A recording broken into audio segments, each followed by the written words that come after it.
give a good warm Renovo welcome to Miss Andrea Rogers.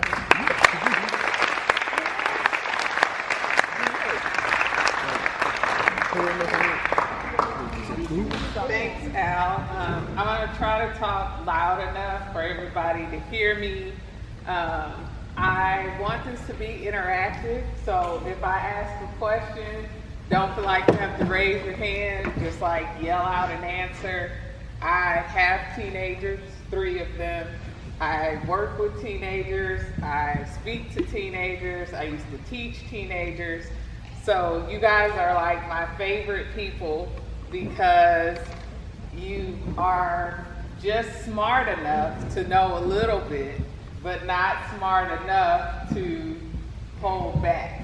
And so I like that you guys will be willing to throw out answers and talk to me.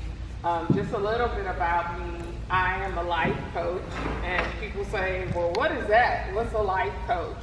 So basically what I do is help people get from here to there. Most of my clients come to me and they're like, I'm here and I know I want to go there, but I don't know how to get there. So just like Al is a coach and he helps you and his staff helps you improve your game with basketball, I do that for people in their lives.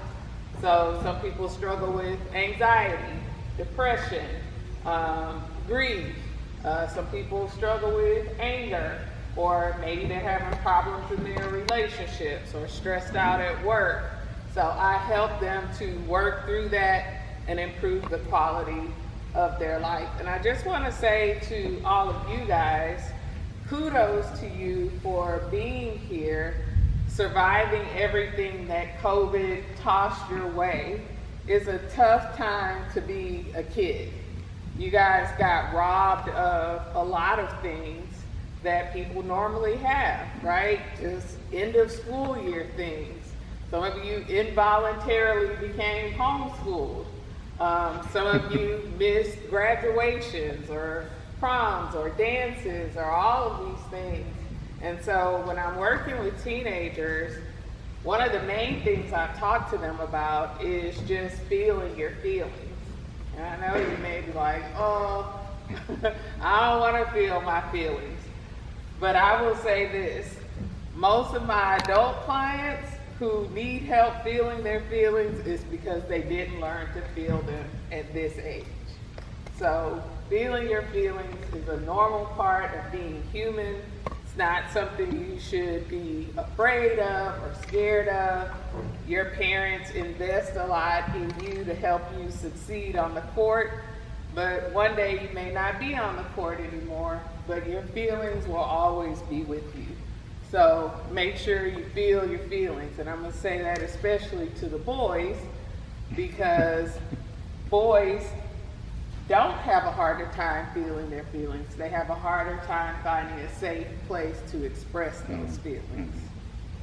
So you got Coach Al here, you got the other coaches, you got parents here. Those are your safe people to have those conversations with and feel your feelings. Who likes to win? Raise your hand if you like to win. I think Coach Al wants everybody to raise their hand on that, right? Amen. Al? So tell me some of the reasons that you like to win. Just call them out. Why do you like to win? Bragging. Bragging rights. What else? What's good about winning? Accolades. Say it again. Accolades. Accolades. Yep. Trophies. Trophies. Does it feel good? Self-esteem. Self-esteem. Yep. What'd you say? Yeah, it makes you feel accomplished. All of that. Those are all the things that I wrote down when I was thinking about what's so good about winning. Feels good. There's a sense of accomplishment. You pay off for your hard work. Your sense of self-worth. So what I want to talk about today is how to win even if you lose. Right? Nobody likes to lose. But the truth is, we don't win at everything in life. And so how do you win even when you lose? Because the key to being a good winner is learning how to be a good loser too. Because you know the losing isn't forever and the winning isn't forever, but you know how to go back and forth, and your whole self-esteem and self-identity is not tied to just winning. If that's the case, you'll be disappointed a lot in life. I'm going to give you an acronym, try to make it easy for you guys to remember. Winning, W-I-N, win. It's easy, right? 3 letters, which means I'm not going to keep you guys long, okay? So the W in win stands for being willing to wait and willing to work. You guys are growing up in an interesting time, unlike any other generation, in that everything is instant. It's an instant society. You guys don't have to wait for anything. You don't have to wait for your food. You don't have to wait for your pictures.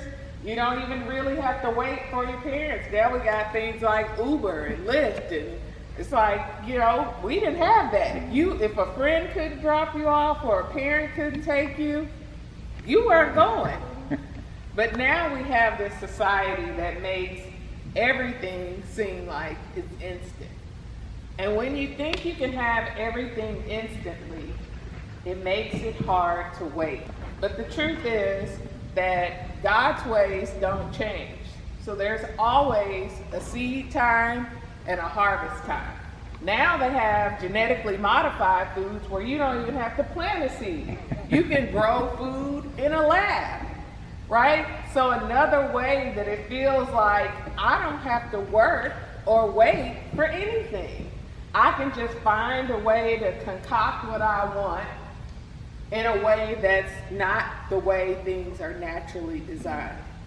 But the truth is, the way we're designed, just like your growth, you wouldn't want to go from a baby to a teenager too quickly. That would mess up your bone structure. It'd mess up all your organs. Everything would be out of whack. And that's what happens when you try to get something too quickly without doing the work. So you gotta be willing to wait, and in the waiting, you gotta be willing to do the work. Social media gives you this illusion, right? You guys see those reels or Snapchat, all the different social media platforms. I watched a reel the other day, it was 30 seconds. Somebody guess how long it took them to make this 30-second reel. It took them 3 hours to make this 30-second reel. So it looked like, oh, that's cool, that's easy, that's fun. Look at how they did that. And it gives you the illusion that you can make this really great product in a short amount of time. But the reality is it took 3 hours to do a 30-second video. If you guys don't show up for practice, if you don't do your work, you're not gonna come out here and win. Right? People who take steroids or shortcuts, they don't want to do the work. They want the quick way that never lasts because it's a shaky foundation. So you got to be willing to do the work. And I want to say this, like, social media isn't all bad. I'm on social media. I use my social media to promote good in the world, to encourage, to uplift people. And so you guys can be on social media and you could be the light in the middle of the darkness. You could be the one that encourages people and uplifts people and tell people they can do good things and share messages like this. Like, look at me at practice. I'm not sitting around playing video games hoping that we win. I'm out here sweating, willing to do the work because I know we don't win if I don't do the work, right? So you can use your social media for good, but don't fall for the illusion that you can have it all now. You know, Burger King's slogan used to be, you can have it your way. And that's the illusion that social media gives you, is that you can have life your way. You don't have to work for it. You don't have to wait for it. You can just go out there and get it now. Some of these people that my daughter watches on YouTube, I'm like, why are they famous? What are they famous for? Nothing. They didn't work hard at anything. They just happened to make a video that went viral and all of a sudden they're famous for nothing. Crazy. And I don't know about you, but I don't want to be famous for nothing. I want people to look at me and say, oh, she contributed something, she gave something, she taught me something that I could carry forth in my life. I don't want to just be famous for nothing. But you can. You can have a video go viral, and before you know it, you'll have what's called your 30 seconds of fame, and then you're gone. Because guess what? The next person's making a video that's going viral. And then people won't even remember who you are. So be willing to do the work and wait. And know that anything worth having is worth working for and waiting for. I, like most ladies, love diamonds. And so I was studying one day about how they mine for diamonds. And a process of mining for diamonds is, first of all, they have to go into these really dark caves. And then when they get in the caves, they have to bring dynamite to like cause an explosion to break up the rock. And then after they break up the rock, they have to take all the big rocks and then they have to like put them through a process to break it down into a smaller rock. And then after that, the smaller rocks, some of them get thrown away because there's nothing of value in there. But then they take it and they put it through another process and they purify the diamonds. And then the diamonds are graded and valued based on the grade, the clarity, the cut, all of that. So you're not gonna find a diamond for cheap. You know why? Because they put a lot of work into getting that diamond. And the same is true for us in life, that the things we want, the things that are of value are the things that we are willing to work for and wait for. So there's something called the 10,000 hour rule. This was from a study they did of like top athletes like Michael Phelps or like Bill Gates, who was over Microsoft, or like Michael Jordan, LeBron James, all these great athletes. And what they discovered, and there's some debate about how many hours it actually takes, but this one study found that it took 10,000 hours. 10,000 hours. So how do you become great? You gotta work and you gotta wait. There's no shortcut to it. I is about your identity. And this is so important because as an athlete, it's really easy to make what you do who you are. Right? You don't know who you are apart from basketball. You don't know who you are apart from football or being a straight A student or whatever it is you do. And it's really easy for your identity to be caught up in what you do. But there's a reason we're called human beings and not human doing, right? Because we are beings. Who we are is not about what we do. And when your identity is wrapped up in what you do, it can easily be shaken when things don't work out. When you lose the game, suddenly you didn't lose the game, now you are a loser. Right? And you're only a winner if you win. And we all know that's not true because there are tons of winners who never make the NBA. When your identity is wrapped up in what you do, it's easy to lose that. You break a leg, you don't make the team, you fall short of your goal, all of a sudden you don't know who you are. And who you are is about your character. It's about your character, who you are on the inside. And it's understanding that each one of you is created in the image of God. So when you want to know who are you, you're a child of God. Who are you? You are a person of character. Who are you? You're a person of integrity. You understand? These are things that can't be taken away from you. Basketball can come and go. If you're a person that is compassionate, that can't be taken away from you. If you're a person who's giving, that can't be taken away from you. And if you stay true to your character and your values, then the wins and losses of the game don't matter as much because your identity won't be tied in them. Integrity is the state of being whole and undivided. How many of you have heard the word integer? Okay, that's good. Where do you hear integer? In what subject? Math. Anybody know what an integer is? Everybody knows. Integer is a number that's whole, can't be divided. So that's where the word integrity comes from that word integer. So integrity is not something you have, it's who you are. It's an internal consistency, meaning that you're the same whether you're here with Mr. Al, whether you're at home with your parents, whether you're at school with your teachers, whether you're out with your friends, that you are the same. You're whole. You're not divided. Your friends don't get one version of you, and your parents get another version of you.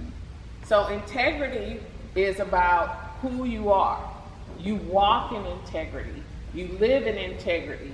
It's being the same person in all situations, not just talking a talk, because we have a lot of people who can do that. Talk a talk, but not walk the walk. And I want to tell you something, that whenever you compromise your integrity and your values to win, you actually lose. When you compromise your integrity and your values to win, you lose. Cheaters never feel good about themselves, even when they say they do. Liars don't feel good about themselves, even when they say they do. I work with a lot of people who are recovering from living without integrity. They were one person here and another person here. And just like integrity, integer is whole, it can be divided. A person who is divided, who is compartmentalized, one person here, it's like living a fractured life. It's like living with a break in your life. And we aren't designed to live like that. We're designed to live whole. You have to be willing sometimes to make hard choices. Walking in integrity is not easy, especially because we live in a world that doesn't value it so much anymore. There's fake news and fake this and fake that. We live in a plastic society that rewards, if you don't like something, change it. You don't like your hair, change it. You don't like your nose, change it. You don't like your lips or whatever, you can go change it. But some things can't be changed, and that's who you are on the inside. That's your character.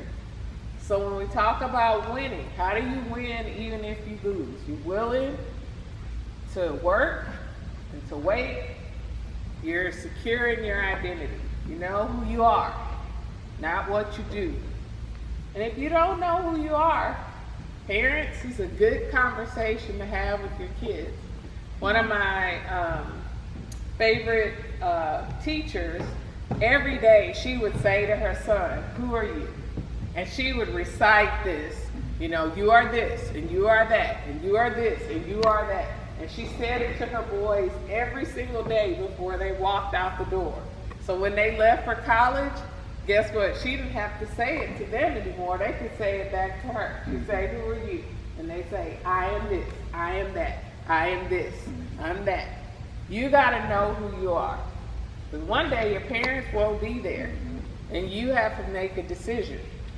Who do you want to be? One of my favorite authors, speakers, kind of people that I look up to is Brene Brown. Brene Brown is a researcher. She teaches about shame and authenticity, basically being your whole self. And here's what she says integrity is. It's choosing courage over comfort. Choosing what is right over what is fun, fast, or easy.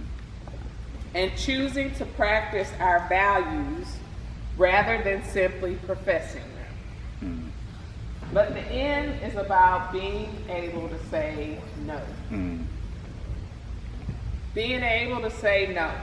Anybody in here ever been around toddlers, like 2-year-olds?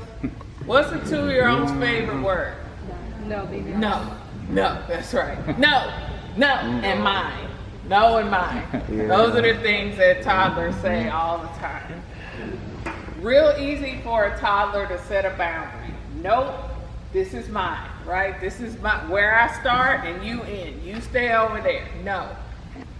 As you get older and peer pressure starts to set in, and expectations from other people, and wanting to fit in, and being scared of standing up or speaking out, it gets hard to say no. But if you don't say no, it means you don't have good boundaries. And guess what? Your yes doesn't have as much value. How do I know if I can trust your yes if you can't say no? What are some things you might need to say no to? Or that you've had to say no to? What'd you say? Drugs, yes.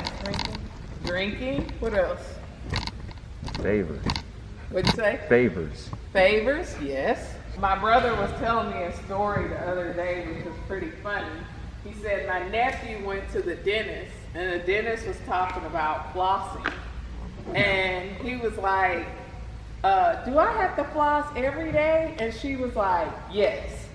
And he was like, I gotta floss every day? And she was like, yes. And he's like, oh. She said, you know what? I tell you what. You don't have to floss every day. You know what? You only floss the teeth that you want to keep. How about that? Right? She's like, you can make a choice. You cannot floss. But what that choice leads to is when you get older, you won't have teeth. So sometimes you have to say yes to something, but for every yes, there's a no. And for every no, there's a yes. Law of responsibility says is I am responsible for myself. I am not responsible for another person. So even as a parent, I have a legal responsibility to my children, but I'm not responsible for the choices that they make. Why? Because they're human beings. They have free will.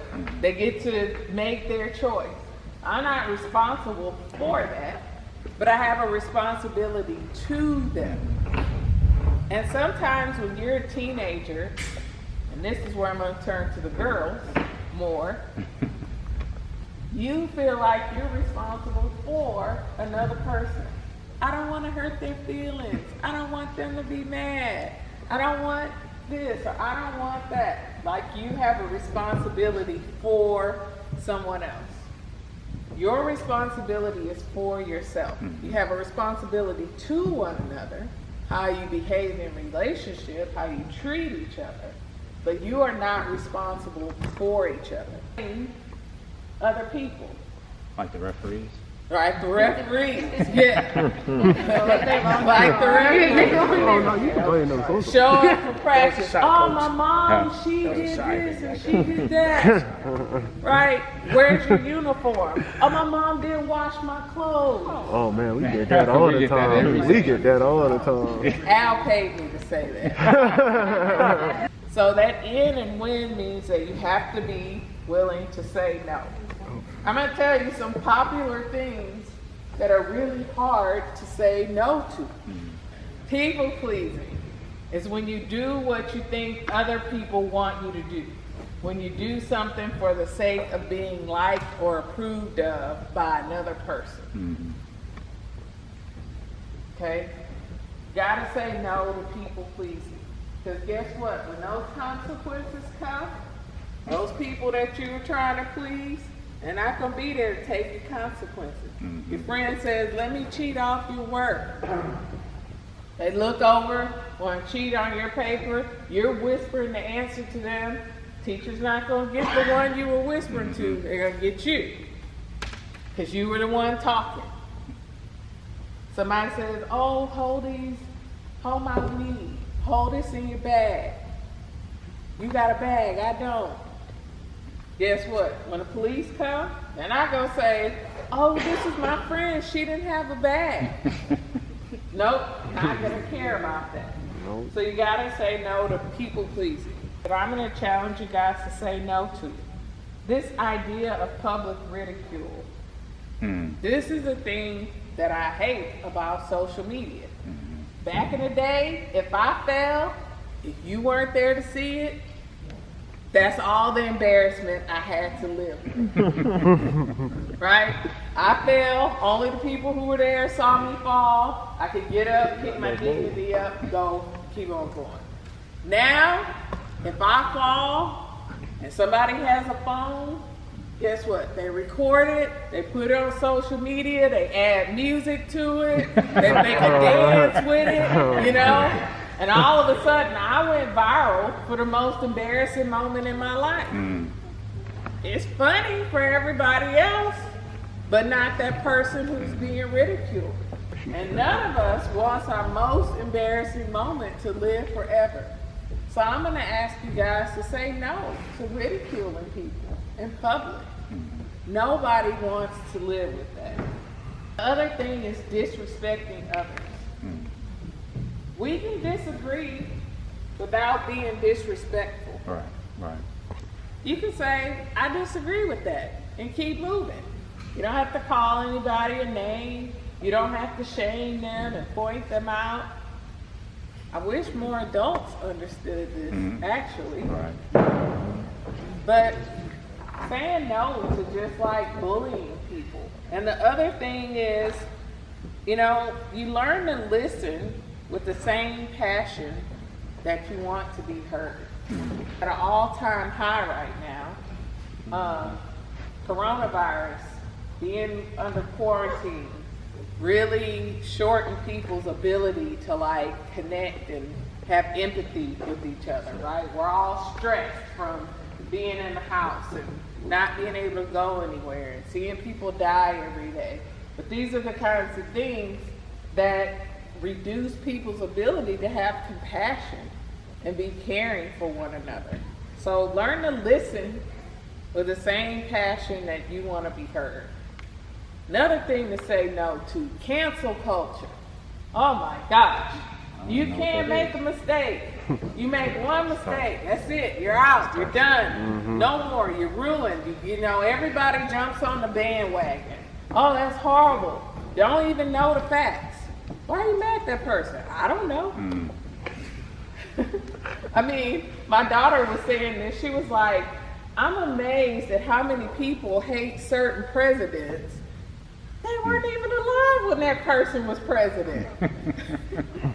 But they heard somebody say something about a certain president. They heard, you know, something repeated or saw a little clip of a video. Suddenly you hate a president that was president when you were 2. Think about it. So say no to cancel culture. Be willing to do your own research. Be a free thinker. Talk to your parents. Listen to people you can trust. It's hard for the blind to lead the blind. Right. Right? The plastic living. So some people were wearing a mask even before we had to wear a mask.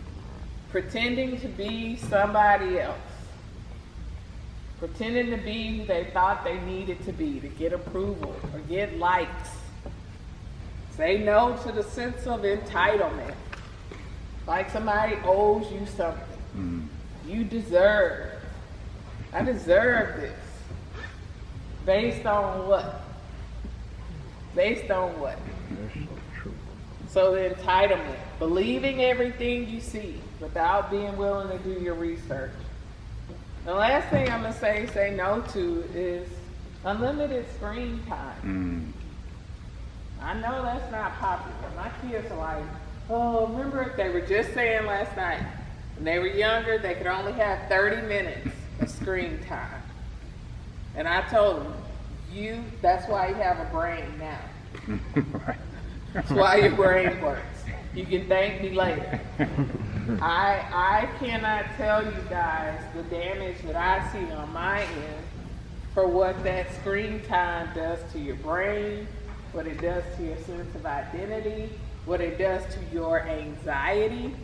Anxiety is through the roof right now because you're looking at a whole world of information that your brain isn't even developed enough to handle. All these horrific things that happen in the world, but your brain is not mature enough to handle it. Who knows at what age your brain's fully developed? You're close. Anybody else want to take a guess? He said 22. 25. 21. What'd you say? 25. 25. For boys, your brain is not fully developed until you're between 23 and 25. So I want you to think about that. You're making decisions, you're getting all this information without a brain that's fully developed. For girls, it's between like 21 and 23. And the very last part of your brain to develop is this part, your frontal lobe, that helps you with making good decisions. Executive functioning, thinking things through. Your brain tells you the reward will be worth whatever the consequence. It's a lie. It's a lie. So say no to the unlimited screen time. Be willing to set limits for yourself. Have good boundaries. No. Winning is about the W. It's about, what's the W? Work and wait. What's the I? Identity and integrity. Very good. Now what's the N? No. Being willing to say no. That's right. So that's how you win at life, even if you lose at the game. And ultimately, one day the game will be over. But when you look back on your life, you want to say, I won. I won because I was true to myself, because I didn't cheat. I didn't take shortcuts. I worked for what I got. I stayed true to my character. I said no. One of the quickest ways to live a discontented life is by living it according to someone else's ideas. You cannot copy somebody else. I don't care how hard you work to be. God created you to be an original. Whatever gifts he gave you, whatever talents he gave you, whatever skills he gave you, is because he trusted you to bring that out into the earth. So be true to yourself. And know they're saying no may cost you, but nothing costs more than losing yourself. So thank you for your time. Thank you for listening and participating. Anybody have any questions? Parents too, if you have any questions, feel free to ask. All right, well, thank you guys for having me.